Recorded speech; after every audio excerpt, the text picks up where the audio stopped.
साथ रहती थी। रितेश की अब शादी की उम्र हो चुकी थी। शकुंतला उसके लिए लड़की ढूंढने की तैयारी शुरू कर रही थी, लेकिन शकुंतला की ख्वाहिश थोड़ी ज्यादा ही एक्स्ट्रा थी। रितेश बेटा, मैंने सोच लिया है, मैं तो तेरे लिए शहर की बहू ही लाऊंगी। लेकिन माँ, ये सब। अरे मेरे लाल, तू दिमाग मत लड़ा। तू बस शादी के मंडप में बैठ जाना, बाकी सबकी जिम्मेदारी मेरी। बहुत इतराती है ना गांव की आस पड़ोस की औरतें, मेरी बहू ऐसी है, मेरी बहू वैसी है, ये वो। अब देखना, अपनी इज्जत को बढ़ाने के लिए कैसे मैं एक शहर की बहू को लाती हूँ घर में। ठीक है माँ, वो बात तो समझ में आई, लेकिन आप एक शहर की बहू लाओगी कहाँ से? अरे कविता है ना, मेरे बचपन की सहेली, वो यहीं पर तो रहती थी, इसी गांव में। लेकिन जब वो 20 बरस की हो गई, तब उसके पिताजी को बड़ी नौकरी का बुलावा आया और वो शहर चली गई। उसी की बेटी है मानवी, उसके साथ तेरा ब्याह होगा। मैंने तो बात भी कर ली है और कल शगुन भी भेजूंगी। बचपन की सहेलियां शकुंतला और कविता एक दूसरे को मिलती हैं और दोनों परिवार आपसी सहमति से रितेश और मानवी का रिश्ता पक्का करते हैं और चंद दिनों में रस्मों रिवाजों से उन दोनों की शादी भी हो जाती है। शादी के बाद मुंह दिखाए के दिन गांव की सारी आस पड़ोस की औरतें शकुंतला के घर इकट्ठा हो जाती हैं। चल बहू, अब ना तो अपना ये घूंघट जो है ना, उसे ओढ़ ले और अपने मुंह को छुपा ले। छुपाऊं? लेकिन क्यों? मीन विन कुछ नहीं बेटा, तू वैसा कर जो मैं तुझसे कहती हूँ।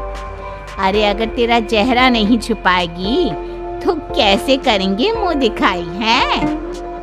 शकुंतला मानवी के साथ हॉल में सबके सामने आती है।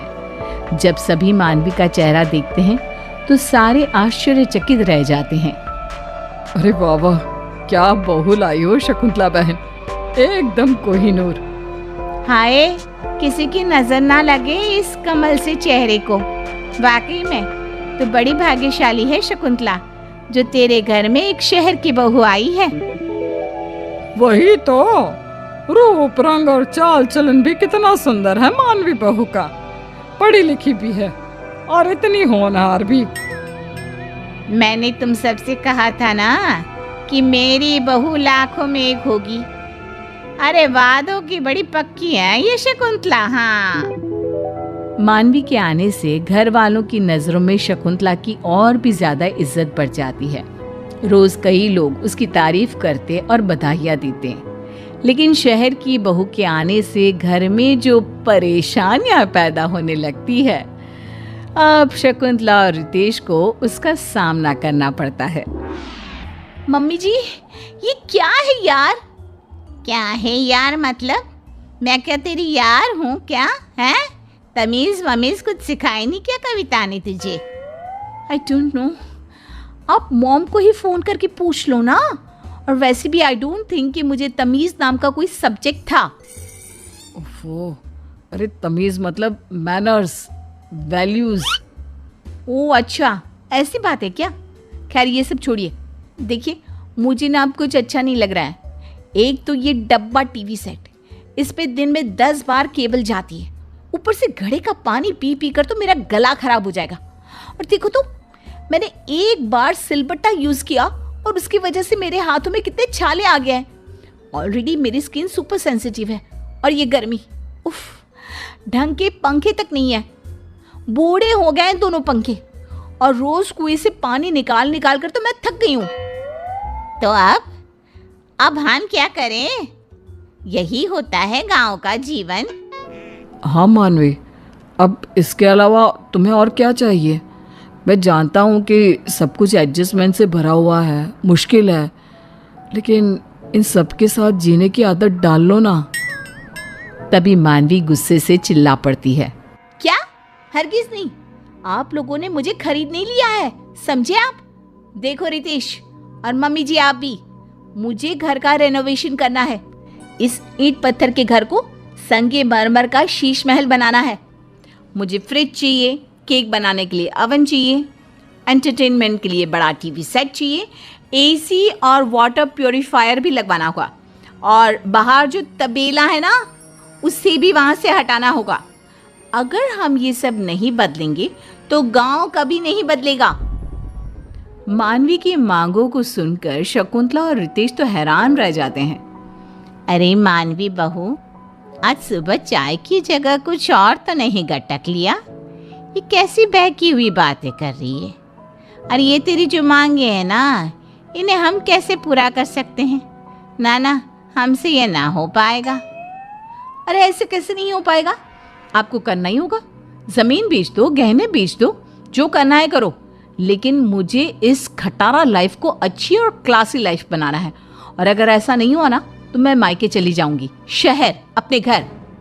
अरे नहीं, ऐसा मत करो। अब मैं इंतज़ाम करता हूँ, तुम्हारी सारी मांगे पूरी होंगी, तुम बस थोड़ा वक्त दे दो। ओके, लेकिन रिमेंबर, ये थोड़ा वक्त कहीं ज्यादा वक्त हुआ ना तो फिर इसका अंजाम बहुत बुरा होगा। मानवी गांव में भरे बाजार में बाहर जाते समय वन पीस और वेस्टर्न कपड़े पहनने लगी, जिसे देखकर सभी उसकी निंदा करते और बुराई करते। अरे शकुंतला, कैसी बहू है तुम्हारी? सरेआम छोटे कपड़े पहनकर गांव में घूमती रहती है। तुम्हारी नाक काटने का पूरा बंदोबस्त कर रखा है तुम्हारी शहर से लाई बहू ने। हमें तो लगा कि शहर की बहू है, होनहार, एकदम हटके होगी, लेकिन ये तो तुम्हारी इज्जत की नैया पार करने पे तुली हुई है। शकुंतला को इन सब बातों का काफी बुरा लगता है और वो गुस्से से मानवी को चिल्लाती है। मानवी बहू, तुम्हारी अकल क्या घास चरने गई है? अरे माना कि शहरी हो, लेकिन जरा तो इज्जत का मान रख लेती मेरे और अपने पति का। क्यों? आपने तो बड़ा मान सम्मान किया है मेरी मांगों का। रितेश, क्या हुआ?